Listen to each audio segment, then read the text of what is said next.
Hello, this is Ted Argyle from Adrenalin Martial Arts Centre, and welcome to day 7 of our 30 videos where I look at the 30 lessons that I've learned as a full-time martial arts instructor, a full-time martial artist, and as a business owner for the last 20 years.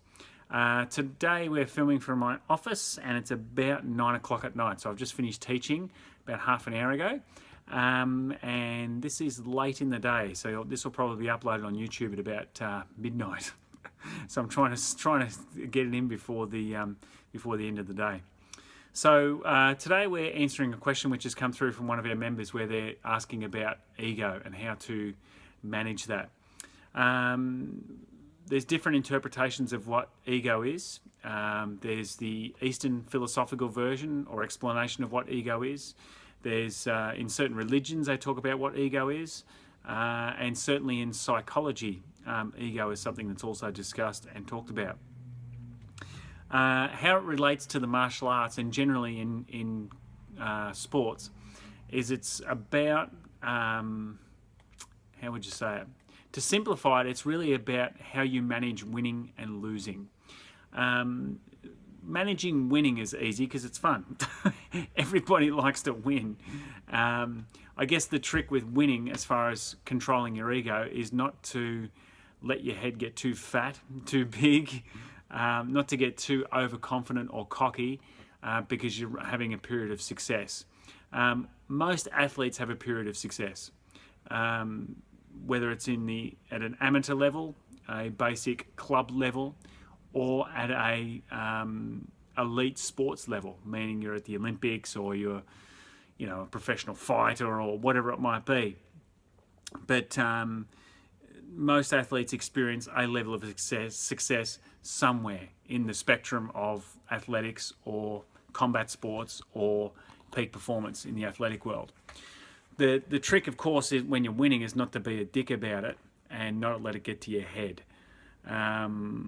Because the reality is everybody's peak performance has a shelf life.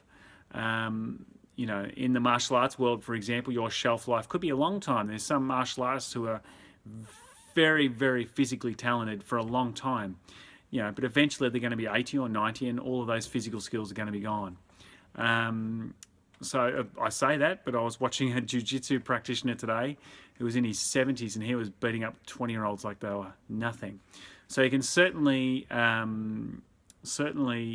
elongate that process. You can certainly be very physically proficient for a long time and be at the top of the food chain for a very long time.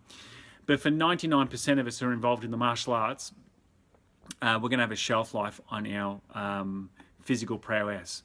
So it's important to not let the wins go to your head. There's a famous quote that we have in our school here. It says, "Don't let wins go to your head and don't get losses go to your heart." And I think that's a good way to manage ego. As far as managing losses, we all experience losses of some degree. If you look at the area of Brazilian Jiu-Jitsu, for example, as one example of the many areas that we teach. But Brazilian Jiu-Jitsu is quite a complicated subject matter, and you can have little losses. You don't necessarily have to get submitted, but you may get caught in a position. Let's say, for example, it's side control and you find it difficult to escape. Or you can't hold a person in side control and they're escaping every single time. You could argue that that is a loss. But it really depends on how you look at it. The way I look at it is every time I have a loss, if I get submitted, if I can't escape from something, or if I can't pin somebody, then I look at that as a lesson. Okay, what's the lesson here? What am I doing right, first of all, and what am I doing wrong? And if it's something I'm doing wrong, I'll try to fix that the next time. If I don't get it the next time, I'll get it the time after that. And if I don't get it the time after that, I'll get it the time after that. Eventually I'll get it because I'm a stubborn mofo who won't give up until I get something right and get something correct. And I think most of us fall under that banner. So if you get submitted, it's the same thing. Okay, what did I do right? What did I do wrong? And try to learn from the experience rather than be self-deprecating about the experience, if that makes sense. So it's quite easy for us to sort of forget the end goal. The end goal in martial arts, from my perspective, and again, I've changed a lot over the years because my goals and reasons for training have changed. And I think that's just a maturity thing. But when I first started, as I said a couple of videos ago, my goal was to be like Bruce Lee. I wanted to be the best I could possibly be. I wanted to be better than everybody else, and so on and so forth. But if you want to be better than everyone else, there's a lot of people to be better than. And it's just not doable for 99% of us. Because a lot of it comes down to, well, a percentage of that comes down to pure genetics. Do you have the genetic predisposition to train like a crazy man without hurting yourself? Do you have the drive to pursue that athletic endeavour? Do you have the coaches that will help you pursue that endeavour?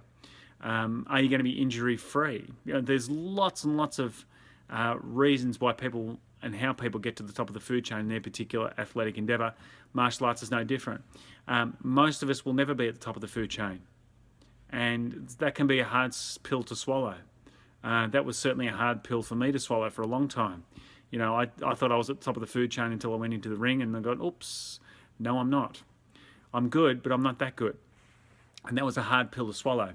But, again, going back to what the end goal is, the end goal for me, initially it was, as I said a few minutes ago, it was to be the best. I wanted to be better than everybody.